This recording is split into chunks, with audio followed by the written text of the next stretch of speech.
There is this persistent American dream that no matter where you live, you should have this perfectly manicured, lush green lawn right in your front yard. Yeah, the classic picket fence look. Exactly. But Yeah. taking a water-hungry species like Kentucky bluegrass and trying to force it to grow in a 110-degree Mojave Desert summer, I mean, it is sheer geographical defiance. It really is fighting nature. Right. Okay, let's unpack this. Because trying to maintain a living, breathing lawn in southern Nevada is basically like trying to keep a snowman alive in a sauna. Oh, that's a good way to put it.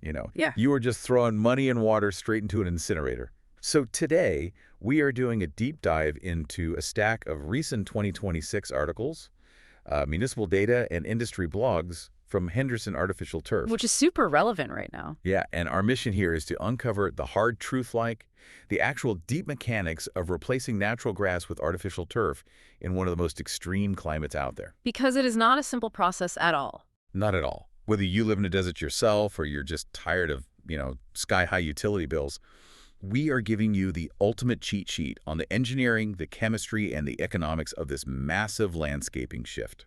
And, the scale of that shift is really what makes this such a fascinating case study.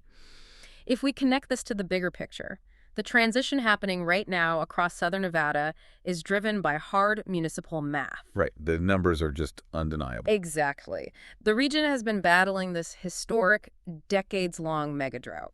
And the Colorado River system, which feeds Lake Mead, it simply cannot support the vanity of ornamental grass anymore. It's just literally drying up. Yeah. So the Southern Nevada Water Authority, or SNWA, has effectively drawn a line in the sand.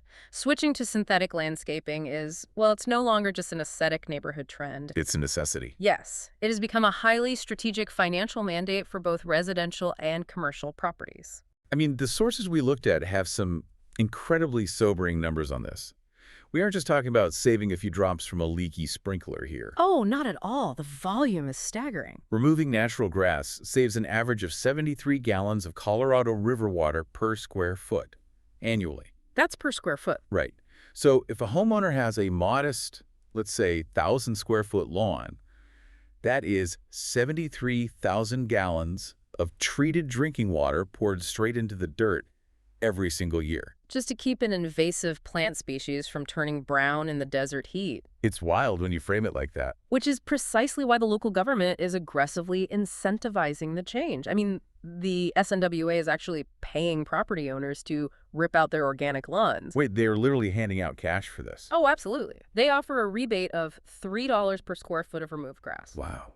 $3 a foot. Yeah, so when you model the economics of this, the calculation becomes a no-brainer for most homeowners. Okay, walk me through the math on that. Well, the installation costs for high-quality professional artificial turf usually range from $7 to $12 per square foot.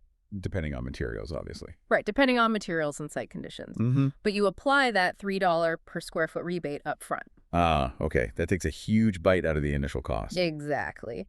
Then you factor in the elimination of your water bill spikes in the summer, plus the cost of fertilizers, the reseeding, and paying landscape maintenance crews.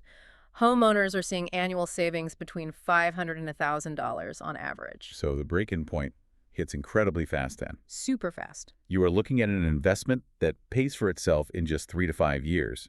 And after that period, the yard is essentially yielding a dividend, right? Putting that maintenance money back into your pocket every month. That's exactly how people are looking at it now. But wait, if the municipal government is actively paying you to rip up your grass and the ROI is that rapid, it begs the question, why doesn't everyone just head to a big box store, buy a roll of green carpet, and do a weekend DIY job to cash in? Well, anyone attempting a weekend DIY turf job in a place like Henderson is going to hit a wall both metaphorically and literally. How so? Because the moment you decide to transition from living grass to a synthetic surface, you are declaring war on two very formidable opponents, the local neighborhood bureaucracy and the physical earth itself. Oh, the bureaucracy. Yeah. The neighborhood HOAs in southern Nevada are notoriously strict. To put it mildly. Right. And while Nevada's state law does protect homeowners who want to transition to drought-tolerant yards, meaning an HOA cannot legally force you to maintain thirsty, live grass, they still have a lot of power. Yeah, they control the aesthetics. Exactly. HOAs in these wealthy master plan communities like Inspirata or McDonald Highlands or Lake Las Vegas, they still strictly dictate the granular details of your landscaping's appearance.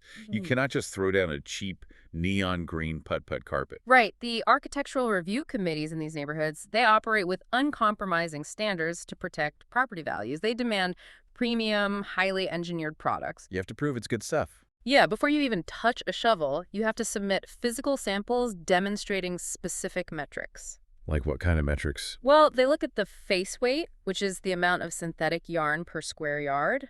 A higher face weight means a denser, plusher, and, a more realistic feel. Okay, that makes sense. And they also scrutinize the pile height, meaning the length of the blades. That affects how quickly the turf might mat down under heavy foot traffic. The detail I found wildest in the architectural guidelines, though, was the mandate for winter dormancy simulation. Oh, the thatch layer. Yeah. The HOAs require a realistic brown thatch layer to be woven deep into the lower level of the synthetic turf. It's crazy how specific it is. I know. They want it to look so authentic that, like, a neighbor walking their dog in December sees a slight, natural-looking browning at the root level, completely masking the fact that it is an engineered plastic surface. Yeah, creating that illusion of biology is crucial for HOA approval. But let's say you clear that bureaucratic hurdle. Okay, HOA is happy. Right, you have the hyper-realistic turf sample approved. Now comes the physical reality of putting it in the ground. The DIY disaster phase. Exactly. Southern Nevada soil is not like that dark, loamy dirt you find in the Midwest. It is a geological fortress. DIYers take a shovel, jump on the back of it, and 3 inches down they just hit a solid, impenetrable layer. Right, they are hitting caliche. Yes, the dreaded caliche. It is essentially a naturally occurring concrete hiding just below the topsoil. From the sources, it's this layer of gravel, sand, and clay that has been cemented together by calcium carbonate over thousands of years. And it snaps shovels in half. Yeah, it completely destroys standard gardening equipment. Caliche is an absolute nightmare for unprepared contractors. The first step in a professional installation isn't raking. It is bringing in heavy mechanical breakers to violently excavate 3 to 4 inches of organic matter and that caliche layer. Just to get a flat surface. Right, you have to create a recessed level blank canvas. No. Once the earth is excavated, they lay down a commercial-grade woven geotextile weed barrier. And that's not just for weeds, right? No, it serves a dual purpose. Obviously, it prevents dormant weed seeds from sprouting up through the turf. But it is also highly permeable, so it allows water to pass through without letting the subbase mix with the native desert soil below. And that subbase is critical because you can't just lay synthetic turf over raw dirt. No, it would be a disaster. The soil expands, contracts, and shifts. So professional installers bring in tons of compacted aggregate, typically a Class 2 road base. Which is heavy-duty stuff. Yeah, I know from infrastructure projects that Class 2 road base is a specific mix of crushed rock and sand with jagged interlocking edges.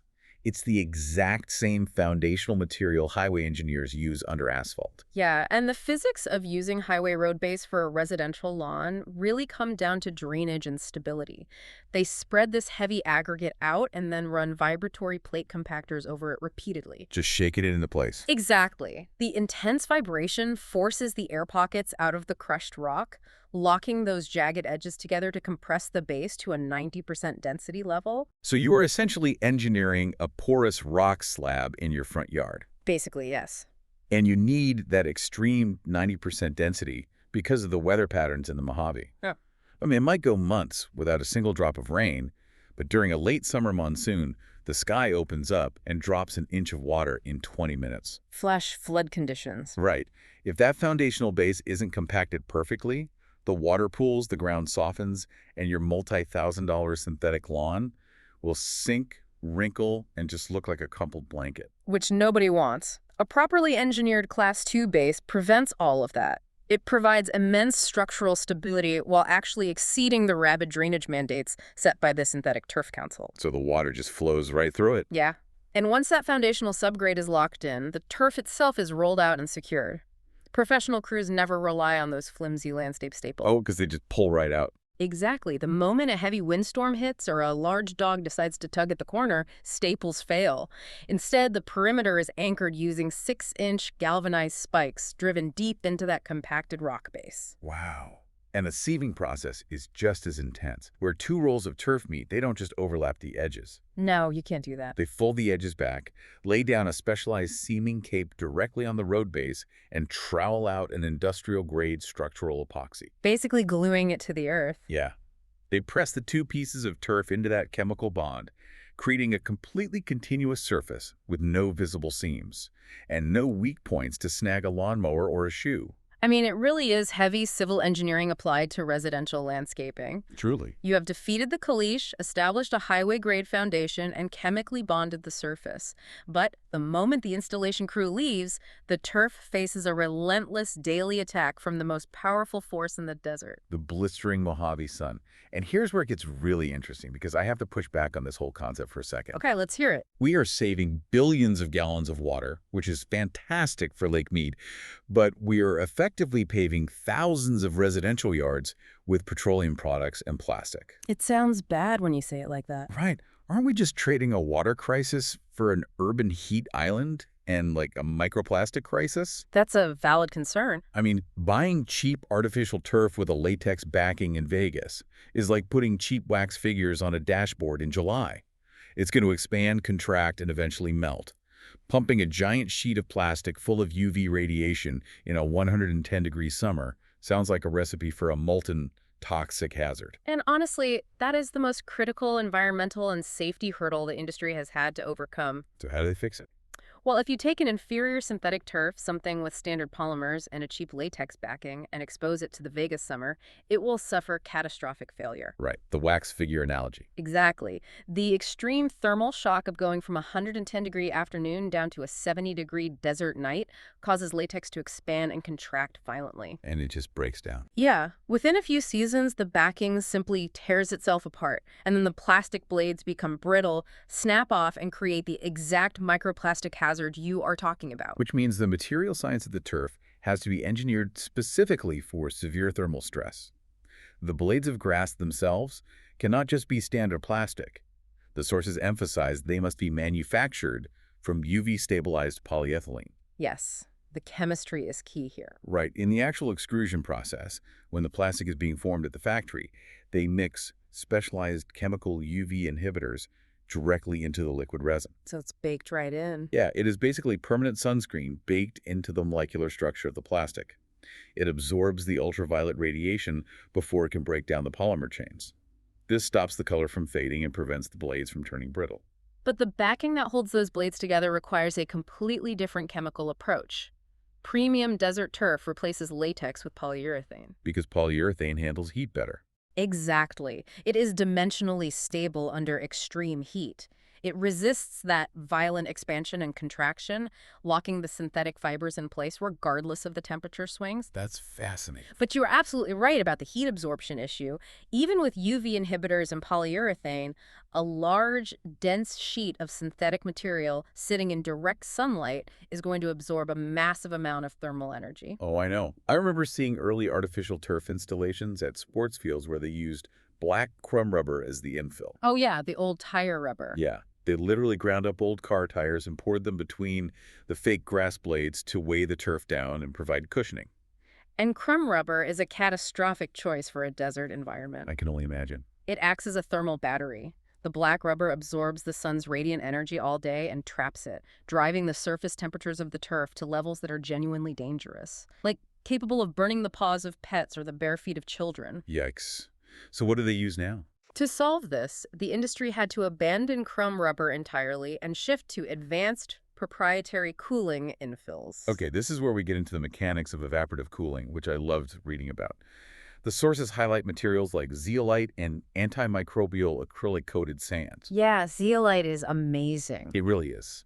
I know it's a naturally occurring volcanic mineral used in high-end water filtration and odor control, but using it to air condition a lawn, that is brilliant. What's fascinating here is the microscopic structure of zeolite. It has this deeply porous, honeycomb-like molecular structure. Like a microscopic sponge. Exactly like a sponge.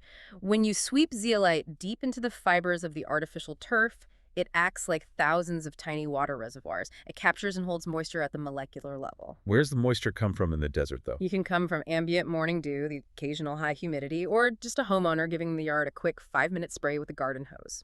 Okay, so the zeolite absorbs it. And then, as the intense afternoon sun hits the yard, the zeolite releases that trapped moisture incredibly slowly. Right, the phase change. Yeah, the phase change of the water turning from a liquid to a vapor actively draws thermal energy away from the synthetic polyethylene blades. It is the exact same thermodynamic mechanism as human sweat cooling the body. It is literal lawn sweat. Exactly. It allows the synthetic surface to actively regulate its own temperature, dropping the surface heat by 30 to 50 degrees compared to standard infills, making the yard entirely usable even in the dead of July. You are engineering a closed-loop system. Think about it. The yard looks organically dormant in the winter, it drains faster than natural soil during a monsoon, and it literally sweats to cool itself down in the summer. It completely neutralizes the hostile environment of the Mojave. Yes, it adapts perfectly. But okay, the engineering is undeniably impressive. Yeah. But there's a marketing angle in the landscaping industry that drives me crazy. The maintenance claims. Yes. Salesmen love tossing around the phrase zero maintenance. They sell this dream that you write the check, the crew installs the engineered plastic, and you walk away forever. Which is never true. Right. Thermodynamics and entropy guarantee that nothing exposed to the elements is zero maintenance. What is the actual catch here, especially if you have a dog? If a family has 2 dogs running around their backyard every day, what is the actual reality of living with this surface? Well, the distinction between zero maintenance and low maintenance is where homeowner expectations usually collide with reality. Okay, so it's low maintenance. Yes, it is a low maintenance asset. You are permanently eliminating the lawnmower, the irrigation system repairs, the sprinkler blowouts, and the chemical fertilizers. Which is huge. It is, but a synthetic yard still requires active management of its physical and chemical state. Let's talk about the physical state first. Foot traffic, patio furniture, and pets running the exact same fence line route every day that will eventually flatten those polyethylene fibers. Yeah, they get matted down. To keep the turf from looking like a flat, matted green rug, you have to cross-brush it. The sources recommend taking a stiff-bristled push broom or a mechanized power brush every few weeks and vigorously brushing the yard against the grain. It's basically combing the yard's hair. Pretty much. This forces the synthetic fibers to stand back up, redistributes the zeolite infill, and restores that plush, realistic face weight we talked about. It is basically grooming the yard. But the chemical state of the yard, particularly for pet owners, requires a much more deliberate routine. Oh boy. Yeah. See, natural soil is a living ecosystem. It contains billions of microbes and bacteria that actively metabolize and break down the uric acid present in animal waste. Exactly. I mean, natural grass might die from the nitrogen overload of dog pee, but the soil microbiome prevents the yard from smelling like a kennel. Nature takes care of the smell. Right. But when you strip out the organic topsoil, lay down a weed barrier, and cover it in crushed rock and polyurethane, you have entirely sterilized the environment. You've removed the cleanup crew? Yeah, the plastic has no natural microbiome to break down the waste. The liquid urine drained through the permeable backing into the road base, but the uric acid crystals are left behind, trapped in the plastic fibers and the infill. And if a homeowner ignores those uric acid crystals, the 110-degree desert sun will bake them. Oof, that sounds awful. It is. Within weeks, the yard will emit a severe, noxious odor that makes the outdoor space unusable. So what's the fix? You have to replace the natural microbiome with an engineered solution. Homeowners must hose down designated pet areas weekly to flush the system. And crucially, they have to apply a specialized enzyme cleaner. Oh, so the enzyme cleaner essentially acts as a synthetic microbiome. Exactly. The liquid enzymes bind directly to the trapped uric acid crystals, breaking them down at the molecular level and neutralizing the ammonia smell before it can volatilize into the air. Right. It is a required chemical maintenance step. But if a homeowner adheres to that routine, if they power brush the fibers, manage the pet waste with enzymes, and rely on the zeolite for cooling, the lifespan of the product is staggering. How long are we talking? A premium, professionally installed synthetic yard in this climate will reliably last 15 to 20 years. Wow. 2 decades of completely predictable utility bills and zero weekend mowing. It's a pretty good trade-off. It really is. And, while looking through the research on this transition, there was one completely unintended ecological perk that stood out to me. Replacing the living lawn entirely starves out the local bug population. Oh, yeah. It is a radical disruption of the micro-ecosystem around the home. Common yard pests like ants, grubs, fleas, and ticks, they require three things to establish a colony: organic matter to consume, soil moisture to thrive, and living root systems to reproduce. And the turf installation eliminates all three. Exactly. When the excavation crew jackhammers away the organic topsoil in the caliche, they are removing the food source. When they lay down highway aggregate and polyurethane, they're eliminating the habitat. You aren't just putting a physical plastic barrier over the dirt, you are systematically removing the biological conditions required for pests to exist. It starves them out completely. Yeah. The sources note that homeowners see a dramatic permanent reduction in pest populations immediately adjacent to their foundations. And they get that without ever having to spray toxic, broad-spectrum chemical pesticides around their kids and pets. Which is a huge health benefit. And this raises an important question about how we fundamentally view our properties in the modern era. How so? Well, for the last century, the suburban lawn was a living organism you had to constantly nurture. It was an ongoing financial liability that demanded endless escalating inputs of fresh water, chemical fertilizers, and physical labor. A never-ending chore. Right. But by embracing the material science of synthetic turf, homeowners are completely shifting the paradigm. They're converting a biological liability into a stable, highly engineered, appreciating asset. That reclaims their weekends. Exactly. You instantly reduce your environmental footprint regarding municipal water use, and you buy back your own time. So what does this all mean? Let's bring this home for you listening. Artificial turf in a severe climate is clearly no longer your grandmother's scratchy neon green patio carpet from the 1970s. Definitely not. It has evolved into a highly sophisticated, economically sound adaptation to mega droughts and brutal heat. The transition requires defeating the desert geology with heavy machinery and Class II highway aggregate. It takes serious infrastructure. It does. It relies on advanced polyurethane chemistry and UV-stabilized extrusion to survive the solar radiation. And it utilizes the microscopic thermodynamics of volcanic zeolite to sweat and cool itself down. It really is a masterclass in human adaptation. I mean, we cannot negotiate with the climate of the Mojave Desert. No, the desert always wins. Right, and we cannot invent more water for the Colorado River. So we have engineered a highly specific material solution that allows communities to maintain the aesthetic of a suburban landscape without bankrupting their natural resources. So whether you are actively budgeting for a drought-tolerant landscaping project, or you simply wanted to understand the wild engineering behind how desert cities are attempting to survive a changing climate, you are now equipped with the physical and chemical reality of synthetic lawns. The engineering is truly the only way forward for these regions. It seems that way. But I want to leave you with a final thought to mull over on your own. We've broken down the municipal math, the polymer chemistry, and the evaporative cooling. The nuts and bolts. Yeah, but if an entire neighborhood, or systematically an entire desert metropolis, replaces its living, breathing, organic ground cover with hyper-realistic, biologically dead, engineered plastics just to survive climate change. Wait, let me rephrase that. Yeah. Just to adapt to a severe climate. It's a big shift. It is. How does that fundamentally alter the broader urban ecology? And on a deeper psychological level, if the quote-unquote nature sitting right outside our front doors is actually just a UV-stabilized polyurethane illusion, how does that change our connection to the natural world itself? That is a profound concept to consider as these cities continue to evolve. It really makes you think. Thanks for joining us on this deep dive. We'll catch you on the next one.